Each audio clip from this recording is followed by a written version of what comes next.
எல்லாருக்கும் வணக்கம்.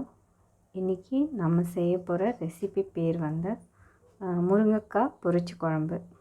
டெய்லியும் சாம்பார், குருமா குழம்பு இந்த மாதிரி வச்சு சாப்பிட்றத விட ஒரு நாளைக்கு இதை மாதிரி டிஃப்ரெண்ட்டாக செஞ்சு பாருங்கள், ரொம்ப டேஸ்ட்டாக இருக்கும். இதுக்கு தேவையான பொருள்: வெங்காயம், தக்காளி, முருங்கைக்காய், பூண்டு கொஞ்சம், கருவேப்பிலை, தேங்காய் அரைச்சி வச்சுருக்கோம். தேங்காயில் கொஞ்சம் சோம்பு சேர்த்து அரைச்சி வச்சுக்கோங்க.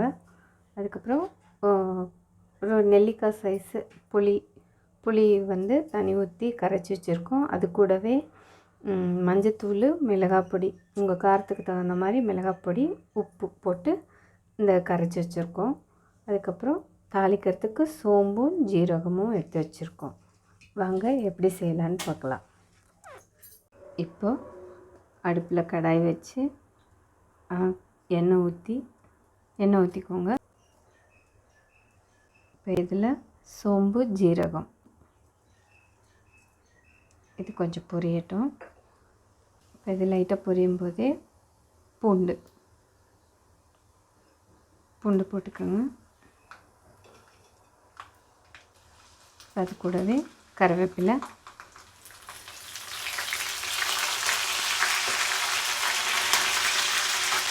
வெங்காயம் ஆட் பண்ணிக்கோங்க.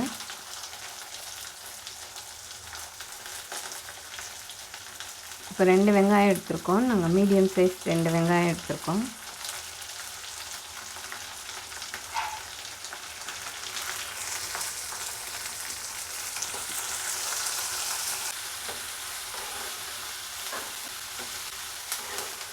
இது நல்லா வதங்கிடுச்சு. இப்போ தக்காளி ஆட் பண்ணிக்கணும்.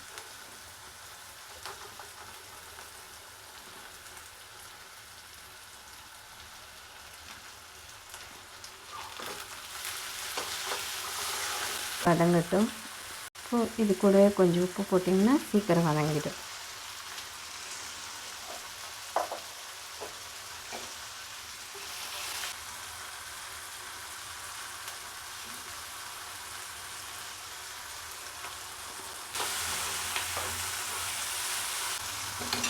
வச்சுருக்க முருங்கைக்காவை சேர்த்துக்கோங்க.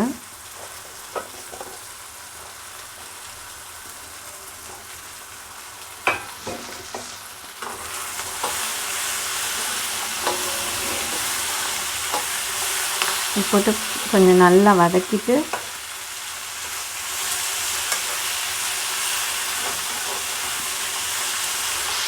நல்லா வதக்கிக்கோங்க. நல்லா வதங்கிடுச்சு. இப்போ நம்ம கரைச்சி வச்சுருக்கோம் இல்லையா புளி தண்ணி, அதை அப்படியே எடுத்து இதில் ஊற்றிடுங்க.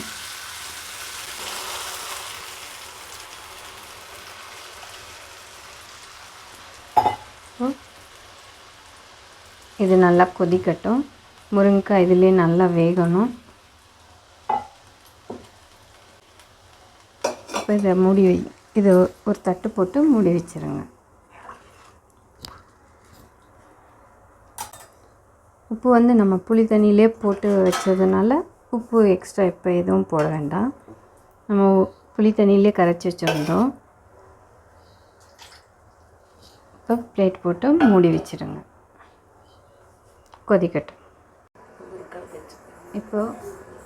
இப்போ பாருங்கள், குழம்பு நல்லா கொதிக்குது. முருங்கைக்காவும் நல்லா வெந்துருச்சு. உங்களுக்கு இன்னும் கொஞ்சம் இப்போ இந்த ஸ்டேஜில் நம்ம அரைச்சி வச்சுருக்க தேங்காவை ஊற்றிடலாம். தேங்காய் ஊற்றி நல்லா கிளறி விடுங்க.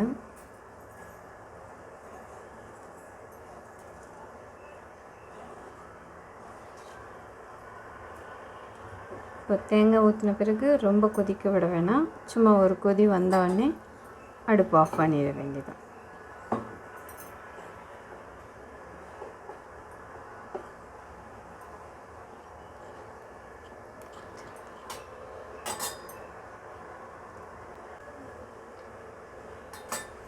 இப்போ நல்லா கொதிச்சிருச்சு.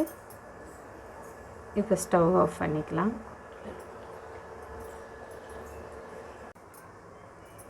இப்போது முருங்கைக்காய் பொரிச்ச குழம்பு தயார். இதை உங்கள் வீட்லேயும் செஞ்சு பாருங்கள். ரொம்ப டேஸ்ட் அட்டகாசமாக இருக்கும்.